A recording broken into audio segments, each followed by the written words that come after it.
मॅपमध्ये बघू शकता तुम्ही, एका साईडला नदी आणि एका साईडला समुद्र.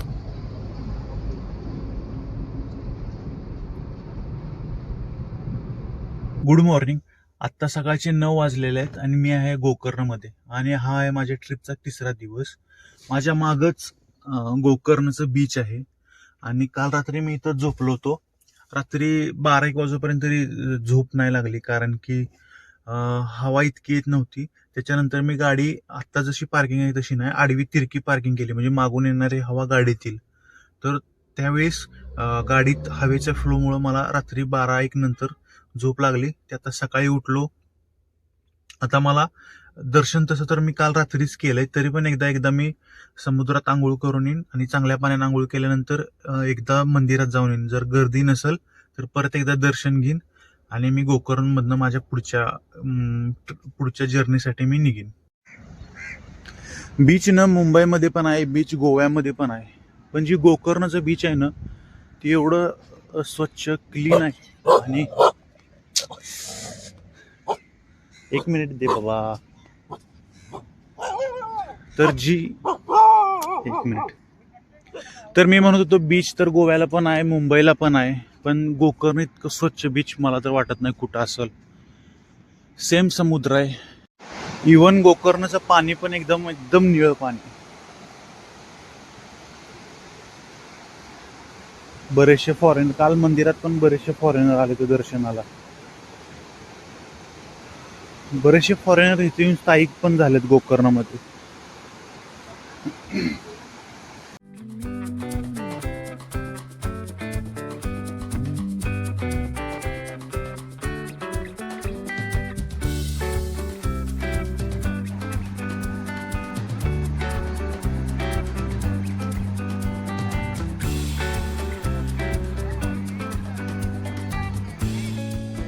बरं झालं कालच दर्शन करून घेतलं, कारण की आज मंदिरात भरपूर लाईन आहे. कमीत कमी 1 ते 1.5 तास थांबायला लागेल, इतकी मोठी लाईन आहे. त्यामुळे आज मी फक्त मुखदर्शन घेऊन पुढच्या प्रवासासाठी निघत आहे.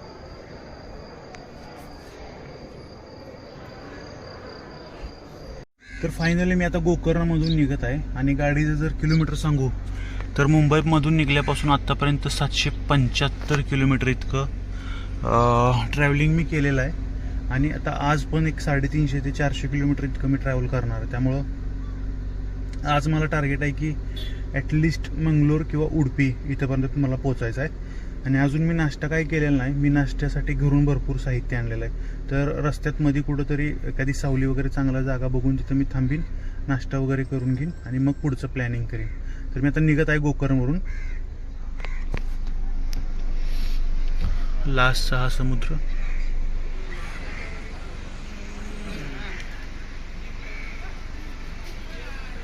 Bye bye Gokarna. तर जवळजवळ गोकर्ण आपण सोडलेलं आहे आणि इथून चालू होतं आपला नॅशनल हायवे 66, म्हणजे पनवेल टू कन्याकुमारी. आणि या हायवेत आपल्याला जवळपास कंटिन्यू करायचं आहे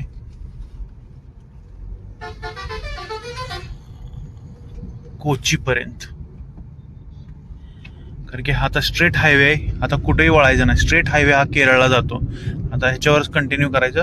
आणि आत्ता मी लोकेशन लावलंय होन्नावरचं. लास्ट टाइम पण आम्ही होन्नावरला गेलतो, कारण की तिथं बॅक वॉटर बोटिंगची मस्त हे आहे. पण तिथं मी जाणार आहे, फक्त बघून जाईन, 5-10 मिनिटं थांबून जाईन, कारण की आता थांबायला मला टाइम नाही यावेळेस, कारण मागच्या वेळी पण ऑलरेडी तिकडे गेलेलो आहे. या हायवेवर असं थोडं जपून राहायला लागतं, कारण की लास्ट टाइम पण असे प्राणी वगैरे रस्त्यावर फिरतो. त्यामुळं हळूहळूच गेलं पाहिजे. हळूहळूच जाणार. मी 60-80चं स्पीड मेंटेन करणार. मायलेज पण देईल गाडी चांगलं आणि काही भीती पण नाही. आणि पुढं तरी थांबण्यासाठी एक स्पॉट बघतो, कारण की भूक पण भरपूर लागलेली आहे. 41 किलोमीटर होन्नावर दाखवत आहे. मला अजून डिसाईड नाही मी थांबीन का नाही होन्नावरला. आणि होन्नावर पर्यंत मी ऑलरेडी गेलेलो आहे.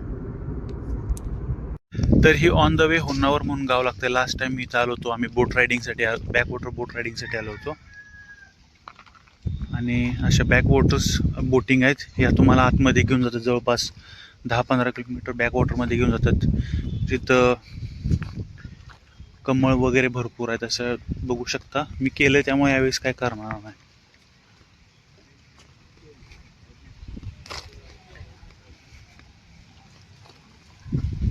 लास्ट टाइम मी इथं चालतो आणि तिथं मागे एक ट्रिनिटी विला म्हणून तिथं राहिलो होतो. करके गए बोटिंग. हो गया इसलिए तेरे को बोला ना, हो गए मेरा, जाके आया अंदर. कोई नहीं करेगा. क्या करूँ डबल डबल करके. इधर ही किया. इधर ही किया ना. कितने दिया सर? हाँ 4 लोग थे हम. 4 लोग गए हैं. 2000 दिया था. 4 लोग क्यों, क्या हुआ? हो गया. सॉरी यार तेरे को डिस्टर्ब किया, लेकिन तेरे को बोला ना हो गए मेरा. Okay no problem. इधर ही रहे थे, ये आगे वाला ही ना, ये शाही क्या ना, ट्रिनिटी विला. अभी सीजन नहीं है कि भाई? इधर नहीं है तो आपको अच्छा हो जाता है. अभी सीजन है कि ऑफ सीजन है? अभी ऑफ सीजन.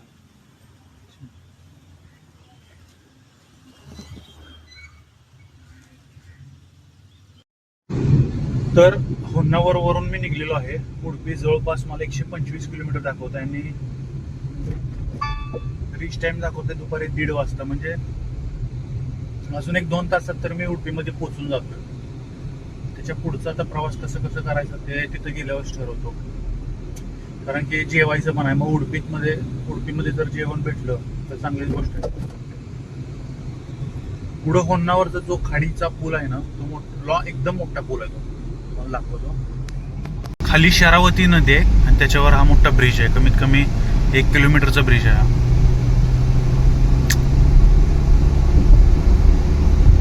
आणि इकडं होन्नावरचं बॅकवॉटर. जर कोणाला बॅकवॉटरची ऍक्टिव्हिटी करायची असेल तर देऊ शकतो.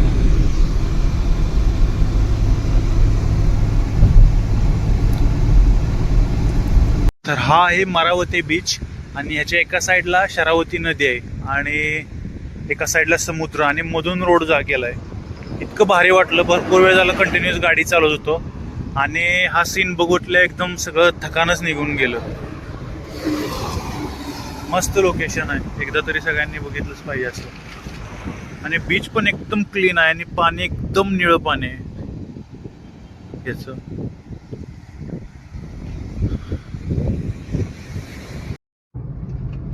मॅप मध्ये बघू शकता तुम्ही, एका साईडला नदी आणि एका साईडला समुद्र.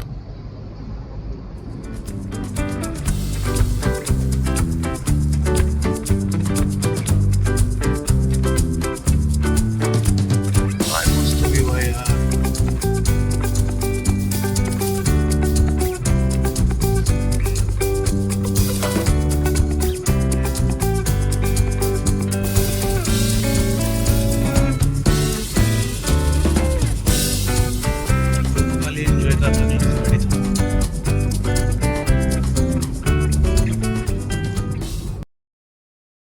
पुढंसं थोडंसं काही शॉप्स आहेत जिथं काय तुम्हाला जर थंड वगैरे प्यायचं असेल तर थांबू शकता. बरीचशी लोक थांबत आहेत इथं, ट्रकवाले वगैरे. परंतु मला पुढं जायचं असल्यामुळं जास्त वेळ न थांबता मी निघून जातो. तिकडं पण लोक जाऊन बराच वेळ झाला. असं झालं होतं की कंटिन्युअसली गाडी चालवतो. हायवे काही नव्हतं, झाडं वगैरे यायची. परंतु बीच आल्यानंतर एकदम भारी वाटलं. कारण की म्हणजे एक्सप्लेन नाही करू शकत मी किती भारी वाटलं बीच बघून. असं एका साईडला मस्त सीन, एका साईडला समुद्र आणि मधून मी जातोय. ऍक्च्युअल मध्ये दिसायला भारी दिसतं ही सीन. तर आता मी उडपीमध्ये आहे आणि इथं एक फेमस हॉटेल आहे महालक्ष्मी साऊथ इंडियन. तर तिथं जाऊन मी तिथलं जी काय ऑथेंटिक असेल उडपीचं स्पेशल ते मी ट्राय करेन. आणि आत्ता जवळपास जवळजवळ 1:30 वाजलेला आहे आणि जेवून थोडा विश्रांती घेऊन मैं मैंगलोर साठी निघेन. भाई हैप्पी बर्थडे. क्या है खाने में? चालू है ना? हाँ veg veg non veg. Special क्या है? स्पेशल क्या है इधर का? मच्छी. कौन सा मच्छी? कोई सा भी मुरू है, जो बांगड़ा है. तुमको कौन सा अच्छा लगता है? हाँ? तुमको? हमको सारा मछली अच्छा लगता है. चिकन अच्छा लगता है कि मच्छी? मच्छी। चलो ठीक है, आता हूँ खा के और रिव्यू बताता हूँ। इधर का फेमस होता मच्छी सुरमई है, वाइट पॉपलेट है, प्रॉन्स है, अच्छा। फिट है, कैसे है, fish Girish, fish chilli, fish कबाब, फिश बिरयानी, सुरमई कितने की है थाली? 350 से 60, 380। वेज थाली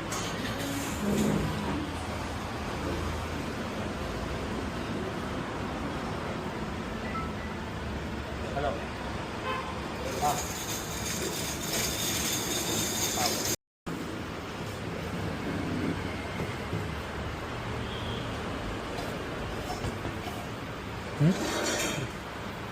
अच्छे।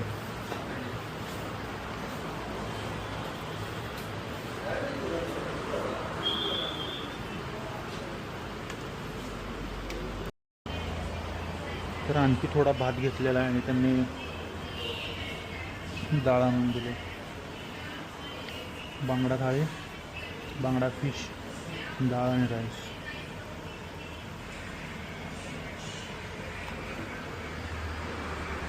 अरे यार काय गरम व्हायला लागले या उडपीमध्ये. 33 डिग्री टेम्परेचर आहे पण 45 डिग्री सारखं वाटायला लागलंय. तर जस्ट जेवलो महालक्ष्मी हॉटेलमध्ये आणि त्यांची मला ऑर्डर काही समजलं नाही. त्यांचं मेन्यू कार्ड पण नव्हतं.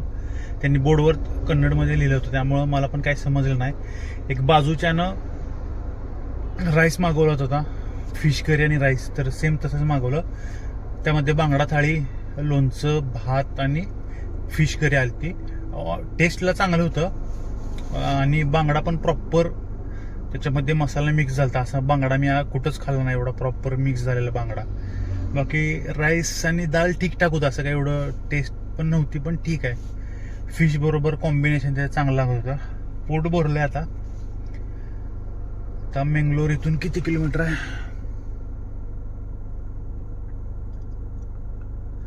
मंगलोर इथून अजून 70 किलोमीटर आहे. त्यामुळं निघतो मी पुढच्या प्रवासाला. मध्ये जर एखादा चांगला स्पॉट किंवा सावली सापडली तर तिथं तासभर झोपीन. बघतो आता, जर स्पॉट घावण्यावर आहे पुढं थांबणार का नाही.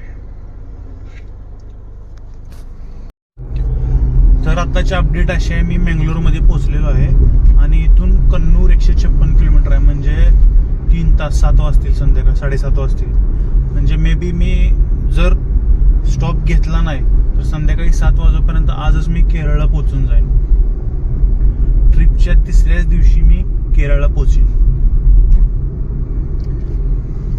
तर बघूया आता मध्ये मला ब्रेक घेतोय मी का मला पण माहित नाही. मला किती कंटाळा आला ह्याच्यावर डिपेंड आहे. जर रस्त्यात मला जर तर केरळमध्ये मी एंटर झालेलो आहे. आता मागं बोर्ड होता वेलकम टू केरळ. केरळ स्टेटमध्ये आलेलो आहे आणि रस्ता पण एकदम चेंज झालेला आहे. रस्त्याचं स्ट्रक्चर म्हणा, बाकी सगळ्या गोष्टी. 1 मिनिट पुढे बघतोय कॅमेरा. जेव्हापासून केरळमध्ये एंट्री केल्या तोपर्यंत तिथून हा रस्ता एकदम असा एक्सप्रेस वे सारखा चालू झाला आहे, ज्यामध्ये 2 व्हीलर 3 व्हीलर्स अलाउड पण नाहीत. त्यामुळं कंटिन्युअस 80चं स्पीड मेंटेन राहत आहे, कारण इथं ह्याला 80चं स्पीड लिमिट आहे. मस्त हायवे. 2 व्हीलर इथं अलाउड नाही तरी पण, कारण की सगळीकडे बोर्ड लावले तरी पण काय काय छोट्या छोट्या गावामध्ये 2 व्हीलरवाले फिरवत आहेत या हायवेवर. मस्त स्ट्रक्चर बनवलं. ज्याला गावात एंट्री मारायची त्यानं सरळ साईडनं जायचं आणि वर आणि हायवे खालून जाणार. त्यामुळे ट्रॅफिक होत नाही, ऍक्सिडेंट होत नाहीत. मस्त स्ट्रक्चर बनवलं आहे केरळमध्ये आणि मागून आलेले प्रत्येक गाव तसं आहेत. केरळमधले जे हायवे ते ऑलमोस्ट सगळे मोकळे आहेत. मागचे जवळजवळ 50-100 किलोमीटर झालं सगळे हायवेला असंच ट्रॅफिक आहे, कारण की त्यांनी प्रॉपर डिझाईन केले. जे सिटीतलं ट्रॅफिक आहे ते आतल्या सर्व्हिस रोडनं जाणार आणि जे बाहेरचं ट्रॅफिक आहे ते हायवेवरून जाणार. त्यामुळे हायवेला अजिबात ट्रॅफिक नाही. गेले 50 किलोमीटर रस्त्याला रेअरली गाड्या आहेत. ज्या सिटीत एंटर करणार नाही त्याच गाड्या लॉंग वेला आहेत, नाहीतर बाकी सगळ्या सर्व्हिस रोडनं जातात. त्यामुळं कुठलंच ट्रॅफिक हायवेला नाही. त्यामुळं पटपट डिस्टन्स कव्हर होतं आणि सेम हायवे गेले 50 ते 100 किलोमीटर झालं, सेम, काहीच फरक नाही. रस्त्याला कोणी सुद्धा नाही. क्वचित एखादी गाडी मला रस्त्याला लागते, अदरवाईज रस्त्याला कोणच नाही. आता एक मागं पेट्रोल पंपाचे पेट्रोलचे रेट बघितले तर सगळ्यात महाग मला पेट्रोल जर कुठं लागलं तरी तर केरळमध्ये भेटणार आहे. कारण की केरळमध्ये 108 रुपयाला पेट्रोल आहे. महाराष्ट्रात 104 ला होतं, कर्नाटकात 103 ला होतं आणि केरळमध्ये पेट्रोलची प्राइस 108 रुपये आहे जवळपास, म्हणजे 4 रुपये पर लिटर महाग पेट्रोल मला केरळमध्ये भेटणार आहे. ठीक आहे, मी अवॉइड करेन की जास्त एकदाच टँक फुल करेन केरळमध्ये, जेणेकरून सारखं सारखं मला भरायला लागणार नाही केरळमध्ये पेट्रोल.